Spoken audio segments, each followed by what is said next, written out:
É É, bem porque isso está mesmo. emanando, né. Um segundo um segundo é necessário para que você se sintonize com uma entidade benevolente e mude tudo, né.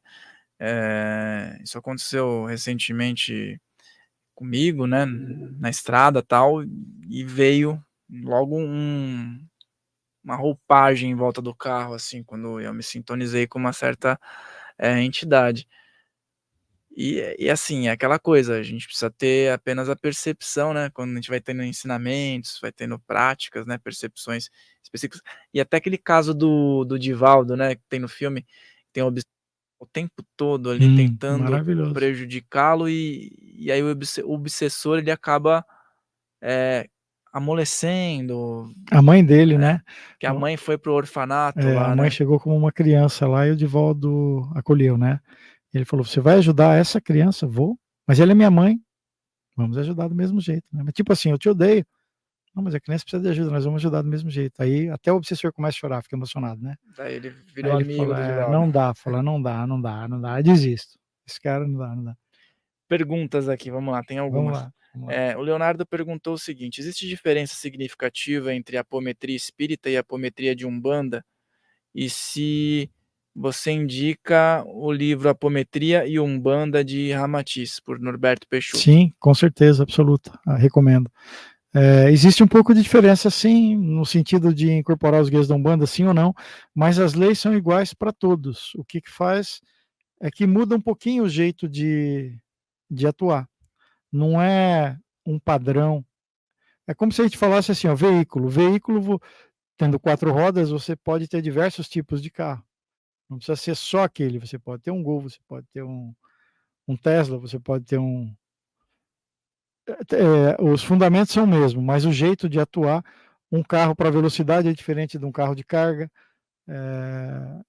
Motos também, moto de velocidade e moto de cross são diferentes, mas todas têm o mesmo fundamento, vai. Então, é por isso que eu falo, lendo aqui os 2 livros da apometria do Lacerda, você vai ter uma fundamentação bem legal, recomendo. É bem, dá até dó. Você viu como é que eu risquei o livro aqui, né, Uhum. que dá até dó. Quando isso daqui estava acabando, eu falei: "Meu Deus." Cadê aqui? Vou pegar um em vermelho aqui. Eu rabisco tudo o livro, né. Cadê? Aí eu parei bem na parte dos preto velho aí. É. Eu rabisco tudo. Quando estava terminando, eu falei: "Meu Deus, parece um pudim de leite." Eu lembro do Wagner, "Parece um pudim de leite acabando aqui." E dá vontade de comer de novo. E aí fui para o segundo livro, mas aí acabou.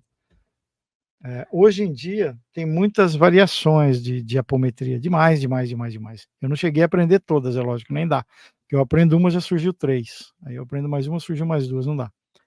Mas, todas convergem para ajudar a pessoa, Tá. beleza?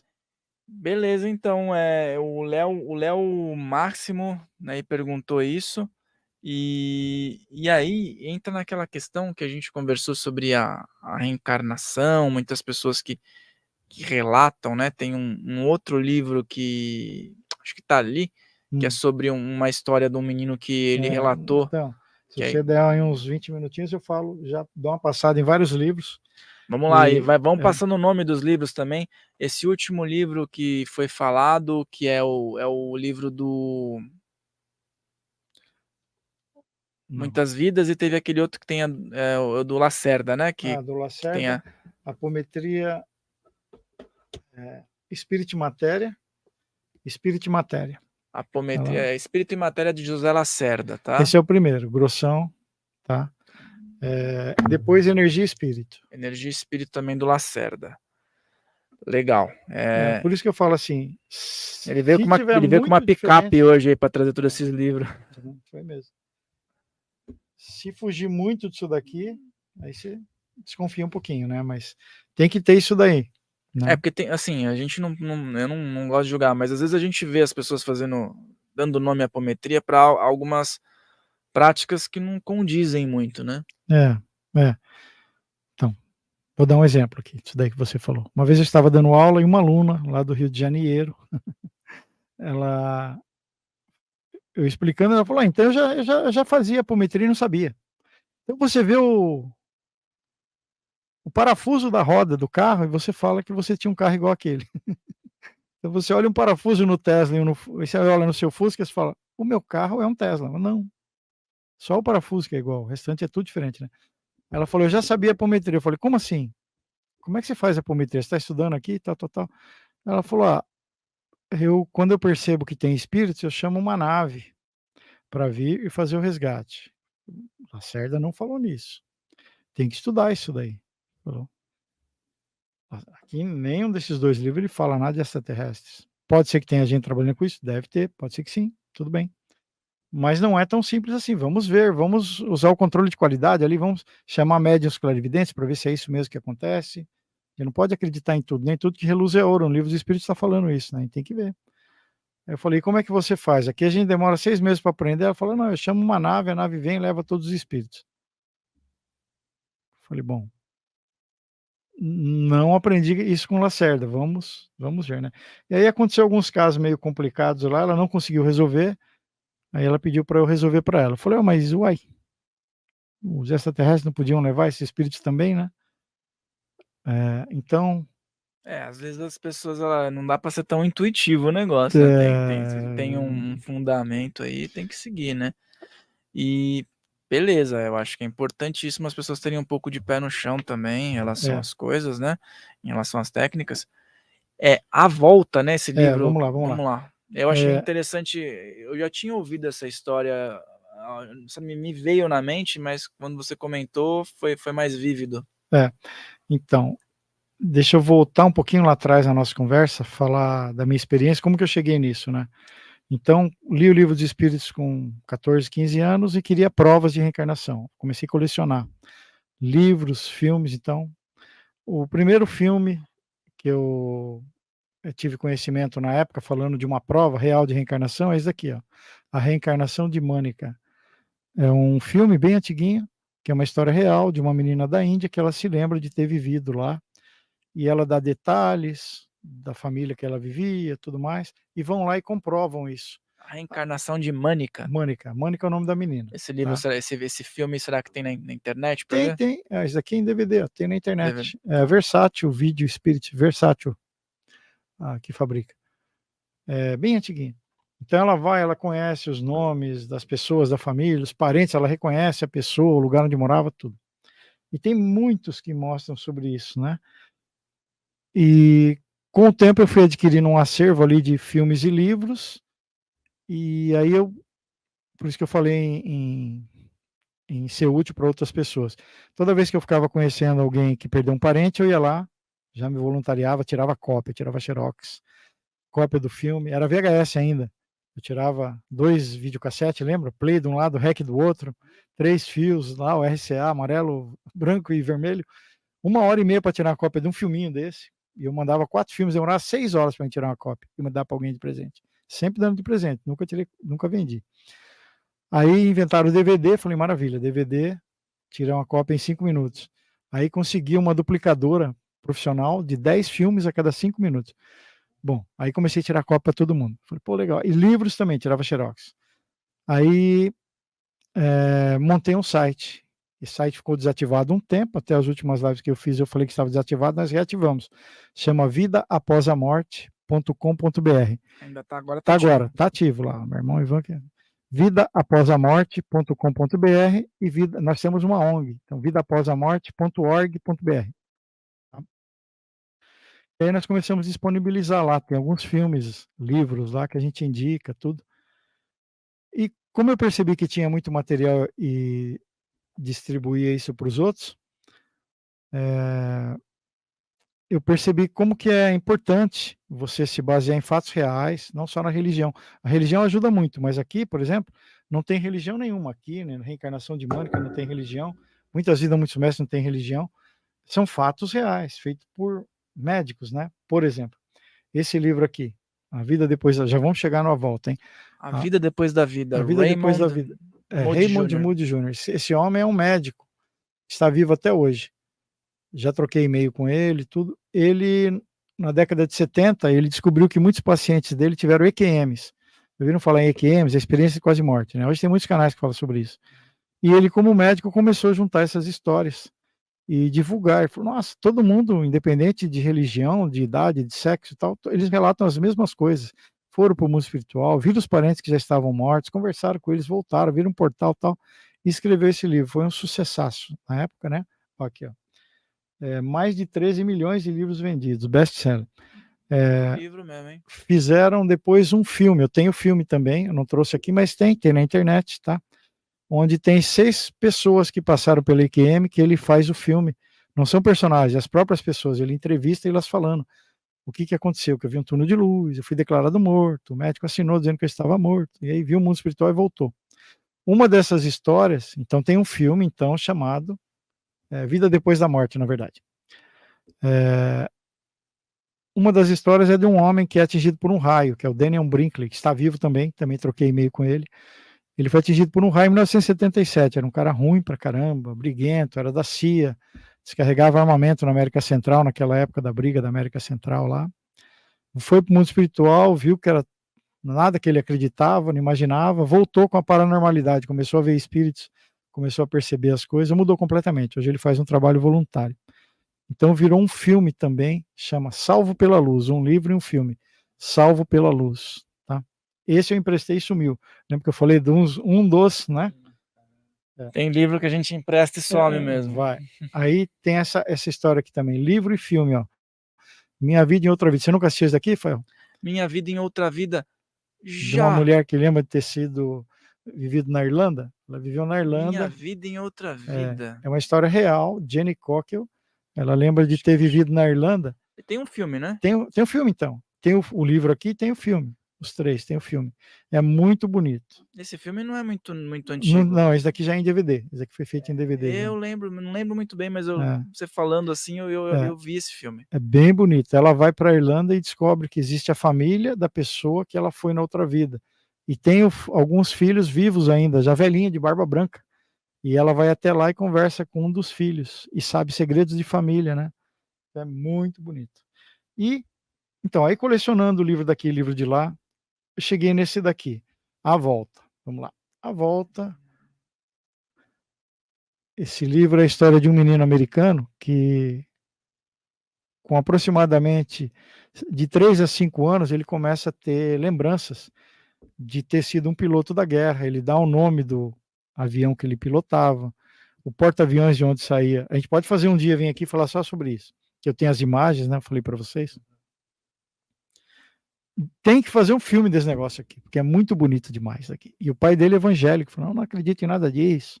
Onde já se viu? A esposa fala assim, deve ser a reencarnação do piloto. Ele fala, não, essa palavra não entra na minha casa. Não existe reencarnação, a gente já sabe que não existe. Né? E aí ele fica 5 anos pesquisando, ele é muito inteligente, ele escreve para a Marinha, para a Aeronáutica, e vai comprovando tudo que o menino fala. Então são muitas e muitas declarações. Se você quiser que eu cite algumas que são interessantes. Claro, vamos lá.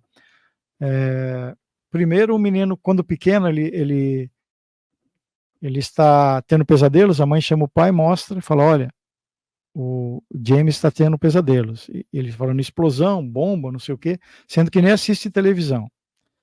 Ah, deve ser só sonho. Tá. Aí um dia na sala ele está sentado e começa a chutar assim para o alto, como se estivesse deitado, pedalando uma bicicleta, chutando. O que você está fazendo, James? Eu estou tentando quebrar a cabine do avião.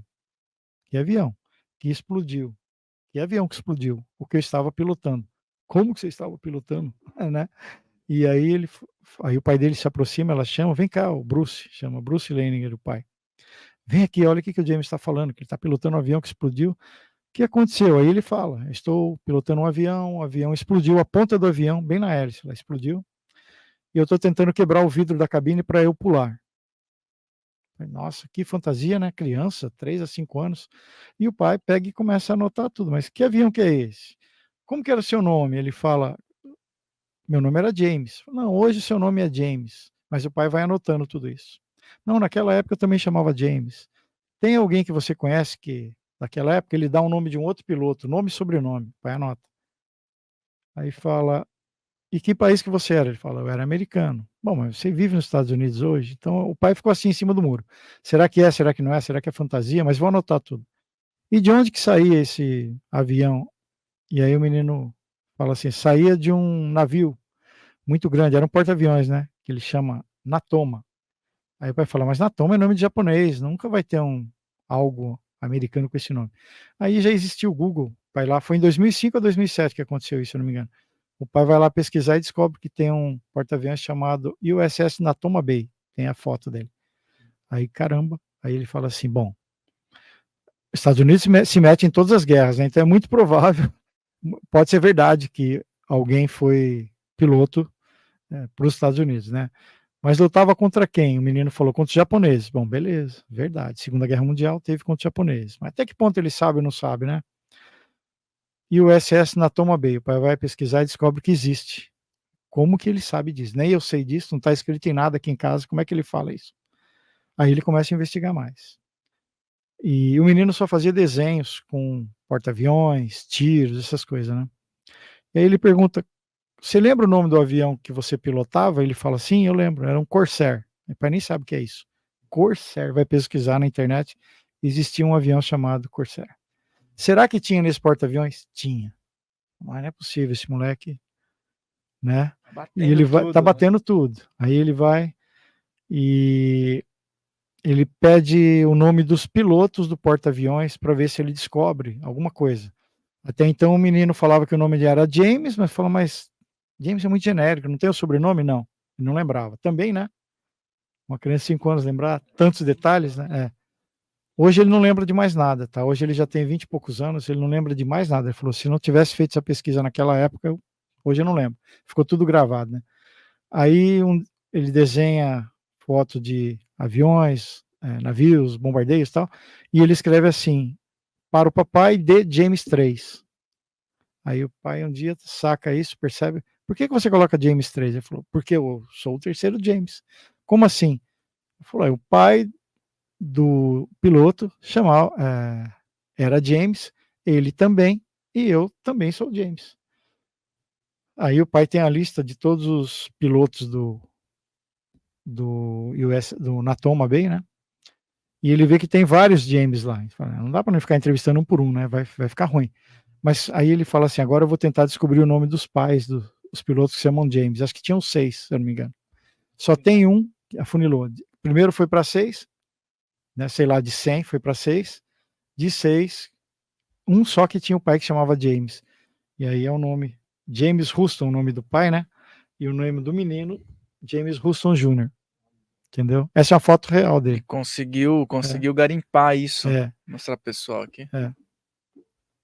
Aí hoje ele chama A Volta. É, fantástico isso. Vamos fazer uma vaquinha pra fazer esse livro aí, vai. Para fazer Vamos o filme, filme. Pô, eu acho que o Brasil tem feito tantos filmes espiritualistas, né? É, poderia. Seria uma boa mesmo, né? Ó, tá vendo? A incrível real história de James Wilson Jr., né? Tem que fazer. Os terapeutas, os médiuns vão fazer por nós, o Centro Espírita Umbandista, vai tirar uma grande carga, vai dar um alívio, mas você tem que honrar as calças e fazer a sua parte também. Você tem que começar a fazer caridade, ajudar os outros, tarará, tarará, tarará, ok? E o que eles veem também... O obsessor foi, vamos dizer assim, amparado com aquilo que ele viu de bondade, de benevolência no teu trabalho, conseguiu amparar ele. Ele queria dar a voadora, ele falou, vai mudando a vibração. E o Wagner falou isso para mim uma vez também, né?